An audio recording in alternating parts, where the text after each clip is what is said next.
Well, good morning. Here it is. It's Wednesday morning. It means we've made it to the middle of another week. And today, of course, is hump day.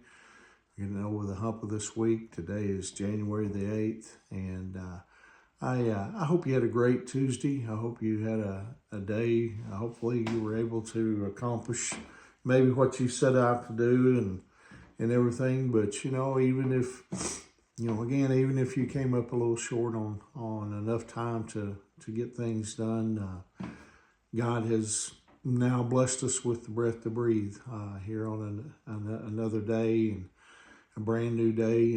And anyway, certainly hope and pray again that this morning finds you feeling well.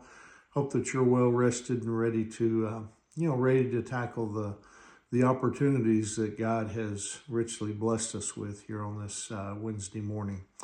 This morning, I'd like to share a devotional with you entitled Crossing Barriers. And of course, it's over John chapter 4 today. But in chapter 4, verse 26, it says, "Then Jesus told her, 'I am the Messiah.'" Now, as word of Jesus' miracle working, power spread, more and more people, they flocked to see him. And when they heard his message, they asked to be baptized. And before long, Jesus' disciples, they were baptizing more people than even John the Baptist himself. And that level of popularity, you see, attracted the attention of the Jewish religious leaders. They started to feel threatened by Jesus' increasing influence. And instead of giving them a chance to scrutinize him, Jesus returned to his home region of Galilee. And the route he took surely raised some eyebrows. The quickest route from Jerusalem to Galilee led through Samaria. However, most Jewish travelers, they preferred to take a longer detour to the east to avoid, that region. And that's how much they hated the Samaritans. Now, Samaritans were of mixed ethnicity. Most Jewish people regarded them as half-breeds. Their religious practices combined Judaism with pagan elements, which caused their Jewish neighbors to hate them even more. Centuries of bad blood, had created a deep animosity between Jews and Samaritans. Jesus took the path straight through Samaria, and he stopped at a well near the town of Sychar. While his disciples went into town to buy food, he rested there at the well. Now, around noon, a Samaritan woman approached the well to draw water. Jesus asked her for a drink. Now, the woman was stunned because there were several invisible, but very real social barriers between Jesus and her. Number one, Jews didn't talk to Samaritans. Number two, men didn't talk to women privately. And then number three, few people talked to a woman with her reputation. She had been married 5 times and was living with a man who was not her husband. Yet Jesus, he refused to allow these artificial boundaries to, prevent him from making a personal connection and sharing his good news. Now, the woman, she pointed out that, like the Jews, the Samaritans were waiting for the Messiah, God's chosen Redeemer.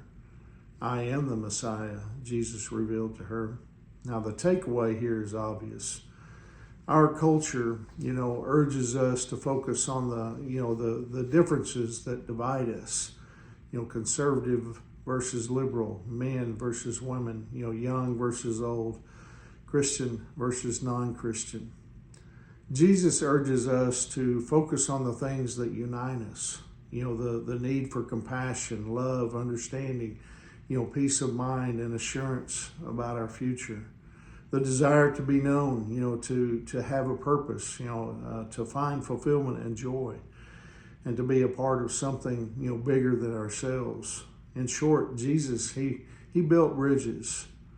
The woman told the other Samaritans about, her encounter with Jesus, and they believed in him too. And so we see that when one person is willing to cross social barriers, the impact can be enormous. Now, word of Jesus coming arrived in Galilee before he did. The people there, they welcomed him because they'd seen what he did in Jerusalem during the Passover celebration.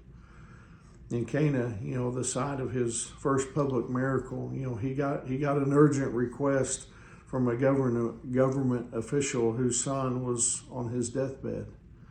Now, in this passage, we see, why Jesus initially hesitated, when his mother asked him to intervene when, the wine ran out at the wedding feast. You see, Jesus, he recognized that, the spectacle of his miracle working would overshadow his message. And that's why he asked in verse 48, "Will you never believe in me unless you see miraculous signs and wonders?" Now, the key to Jesus' encounter with the government official is that the man believed what Jesus said. And in this case, his son was healed. Now, not every prayer is answered that way. Not everyone recovers from sickness, but everyone who believes what Jesus says will find grace, forgiveness, comfort, strength, direction, endurance, and wisdom. And that's what we find with Jesus. We can find those things that will bring peace to our lives. Even if he doesn't heal that loved one, God has a plan, and his plan will be worked out. So anyway, I hope that encourages you here on this Wednesday morning on this hump day. Hope you have a great day. Remember, Angie and I, we love you guys, and we're praying for you. And Lord willing, I'll see you tomorrow morning. God bless you.